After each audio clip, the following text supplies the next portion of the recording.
पहाटेची वेळ. रात्री मुसळधार पाऊस पडून गेलेला असतो. गावाभोवतीचं वातावरण धुक्यानं झाकलेलं असतं. दूर डोंगरांच्या मागून सूर्य उगवू लागतो. पक्ष्यांचा आवाज हळूहळू ऐकू यायला लागतात. गावाच्या कडेला असलेल्या छोट्या मातीच्या घरात आजोबा अंगणात बसून जुनी दोरी, कुऱ्हाड आणि सरपण बांधण्यासाठी लागणाऱ्या वस्तू तयार करत असतात. घरात चूल विझलेली असते. आजी पाहते की स्वयंपाकासाठी सरपण जवळजवळ संपलं आहे. तिघे मिळून जंगलातून फक्त जमिनीवर पडलेल्या वाळलेल्या काड्या गोळा करण्याचा निर्णय घेतात. थोड्याच वेळात आजोबा, आजी आणि चिंटू गावातून जंगलाच्या दिशेनं निघतात. वाटेत हिरवीगार शेती, ओढा, लाल मातीचे रस्ते आणि धुक्यानं झाकलेले डोंगर दिसतात. चिंटू प्रत्येक नवीन गोष्ट उत्सुकतेनं पाहत चालत असतो. जंगलात पोहोचल्यावर तिघे वेगवेगळ्या ठिकाणी न जाता एकमेकांच्या नजरेत राहून काड्या गोळा करू लागतात. आजोबा मोठ्या फांद्या निवडतात. आजी त्या व्यवस्थित बांधते. चिंटू लहान काड्या उचलून आणतो. काही वेळानंतर वातावरणात अचानक बदल जाणवू लागतो. पक्ष्यांचा आवाज एकदम कमी होतात. माकडांचा एक थवा झाडांच्या शेंड्याकडे धाव घेतो. दूर चरणारी हरणं अचानक जंगलाच्या आत पळून जातात. आजोबा थोडा वेळ आजूबाजूला बारकाईनं पाहतात. त्यांना काहीतरी वेगळं जाणवतं, पण अजून काही दिसत नाही. चिंटूला चिखलात मोठे पंजाचे ठसे दिसतात. आजोबा खाली बसून ते पाहतात. ठशांमध्ये अजूनही पावसाचं पाणी साचलेलं नसतं, म्हणजे ते अगदी ताजे असतात. आजोबा ठरवतात की आता परत फिरायचं. तिघे लाकडाचे गठ्ठे बांधतात आणि निघू लागतात. तेवढ्यात चिंटूला लक्षात येतं की त्याची छोटी कुऱ्हाड मागे राहिलीये. आजोबा आजीला सुरक्षित जागी थांबायला सांगतात आणि चिंटू सोबत सावधपणे मागे जातात. जंगल अधिक दाट होत जातं. कुऱ्हाड शोधताना आजोबांना एका मोठ्या झाडाच्या खोडावर खोल नखांचे ताजे ओरखडे दिसतात. जवळच गवत दाबलेलं असतं.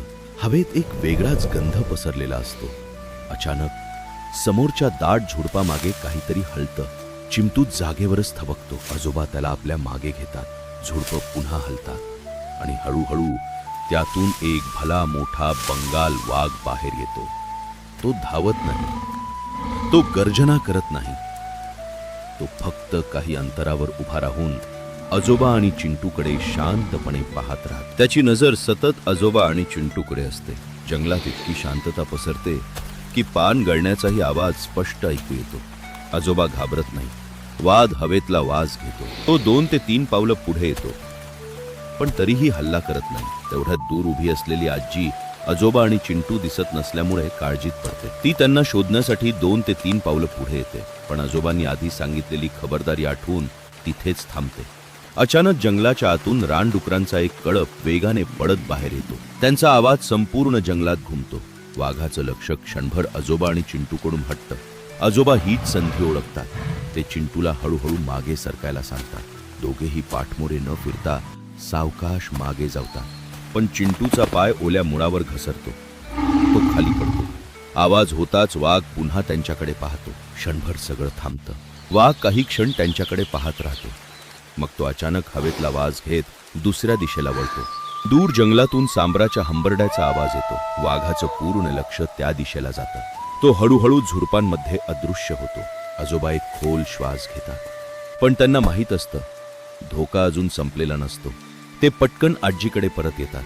तिघेही जंगलातून बाहेर पडण्यासाठी दुसरी वाट धरतात. पण चालत असताना त्यांना लक्षात येतं ते नेहमीच्या पायवाटेवर नाहीत. घनदाट जंगलात ते चुकीच्या दिशेला आलेले असतात. समोर फक्त दाट झाडी, मागे वाघ असण्याची शक्यता आणि आता बाहेर पडायचा रस्ता दिसत नाही. आजोबा काही क्षण शांत उभे राहतात. घाई केल्यानं परिस्थिती आणखी बिघडेल हे त्यांना माहीत असतं. ते आजूबाजूचं नीट निरीक्षण करतात. एका बाजूला चिखलात पाण्याचा हलका प्रवाह दिसतो. आजोबांना आठवतं की जवळच एक लहान ओढा आहे आणि त्या ओढ्याच्या काठानं गेलं तर गावाकडे जाणारी वाट मिळू शकते. तिघेही सावधपणे त्या दिशेनं चालू लागतात. जंगल अधिक दाट होत जातं. सूर्यप्रकाश झाडांच्या फांद्यांमधून फारच कमी खाली येतो. ओल्या मातीचा आणि पानांचा वास हवेत भरलेला असतो. अचानक चिंटूला दूरवर पडलेला लाकडाचा गठ्ठा दिसतो. तो तिथे धावू लागतो, पण आजोबा त्याला लगेच थांबवतात. जवळ गेल्यावर लक्षात येतं की तो लाकडाचा गठ्ठा नसून वादळात पडलेलं मोठं झाड असतं. तितक्यात झुडपांमधून जोरात सळसळ ऐकू येते. तिघेही जागेवर थांबतात. काही क्षणांनी एक मोठा सांबर झुडपातून बाहेर येतो.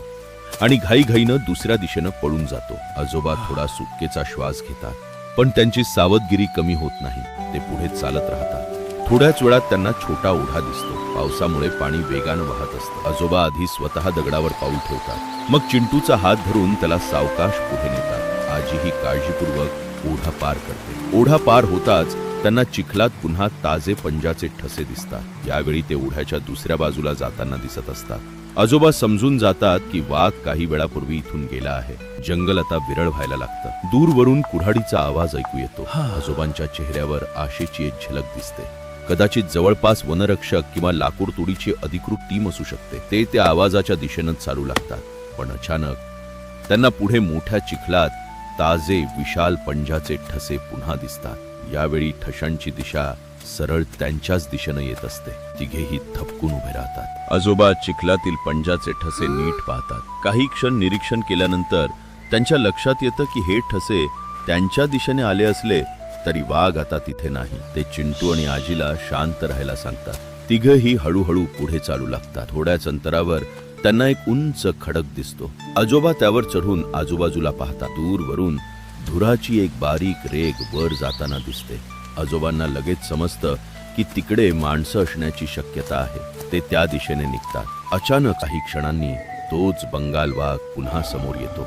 यावेळी तो खूप जवळ असतो. आजोबा, आजी आणि चिंटू पूर्ण शांत उभे राहतात.